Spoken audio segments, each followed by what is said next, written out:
In this video we're going to prove these two results. So that is that if you have two complex numbers and you multiply them, then you multiply their modulus and you add their argument, and if you divide two complex numbers then you divide their modulus and you subtract their argument.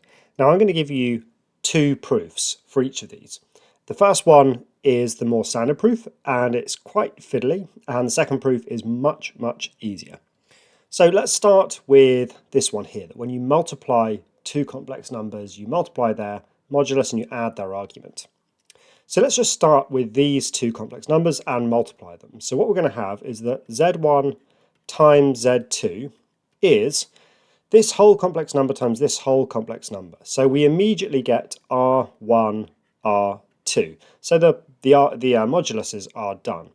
Now we need to multiply these two trigonometric parts. So that's cos theta 1 plus I sine theta 1 multiplied by cos theta 2 plus I sine theta 2. So we need to expand these brackets. So we get r1, r2. Now if I go ahead and expand these brackets, I get cos theta 1 times cos theta 2. So cos theta 1 cos theta 2. I'm now going to do the two sines. You'll see why in a moment. So I get I times I, so that's minus 1, and then I get sine theta 1 sine theta 2. Now I've got cos theta 1 times I sine theta 2. So that's going to be I cos theta 1 sine theta 2. And also I sine theta 1 and cos theta 2. So that is I sine theta 1 cos theta 2. So now it's a question of recognizing what we're looking at. If I look at these first two terms, cos theta 1 cos theta 2 minus sine theta 1 sine theta 2, what's that? Well, that's just the addition formula for cos, right? We have a addition formula for cos, which says that cos of A, well in this case it's plus B, is cos A cos B minus sine A sine B. So this is just precisely cos of theta 1 plus theta 2. And now when I look at the next two terms and factorise out the I, I'll spot that this is just the addition formula for sine, because sine of A plus B is sine A cos B plus sine B cos A. Now the terms are a little bit jumbled up, but it really makes no difference because I've got my sine A cos B and my sine B cos A. So this really is sine of theta 1 plus theta 2.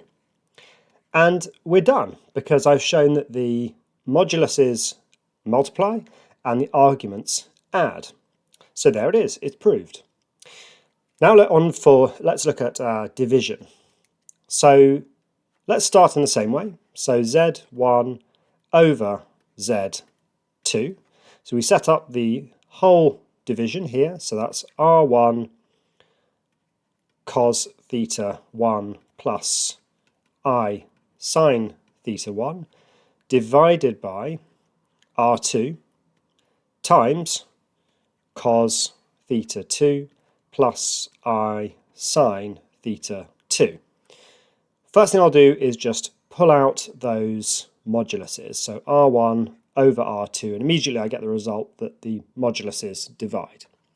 Now what about for the trigonometric bit? Well, I'm aiming for an answer that has no denominator. This is not a fraction, so I want to get rid of this complex denominator.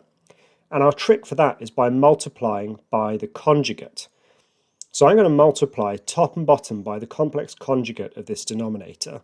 So that is cos theta 2 minus I sine theta 2.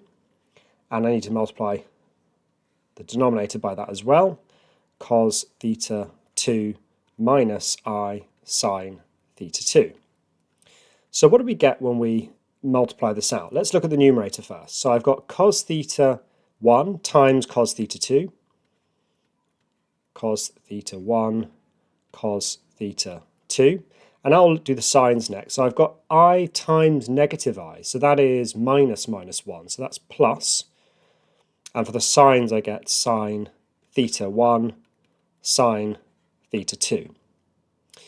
Okay, I've then got I sine theta 1 cos theta 2, so I've got plus I sine theta 1 cos theta 2, and I've got minus I sine theta 2 cos theta 1.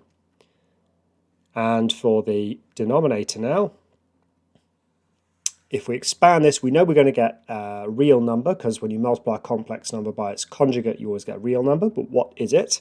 Well, you get cos theta 2 times cos theta 2. So that's cos squared theta 2. Then the bits that cancel are my cos theta 2 and my minus I sine theta 2, and then the precise negative of that, I sine theta 2 times cos theta 2, so I won't bother writing that down. What's left is I times negative I, so it's minus 1, so plus, and then it's sine squared theta 2.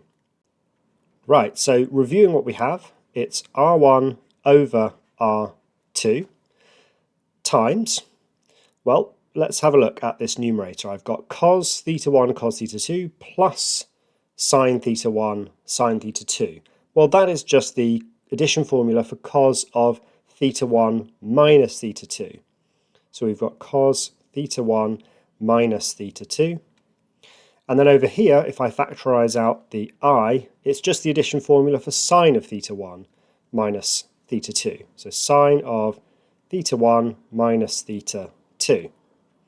And then on my denominator, well, cos squared theta plus I sine, cos squared theta 2 plus sine squared theta 2 is just 1. And so we have the result we wanted. It really is just the division of the modulus multiplied by the trig part, which is where we're adding the arguments. So we're subtracting the arguments. And the result is proved.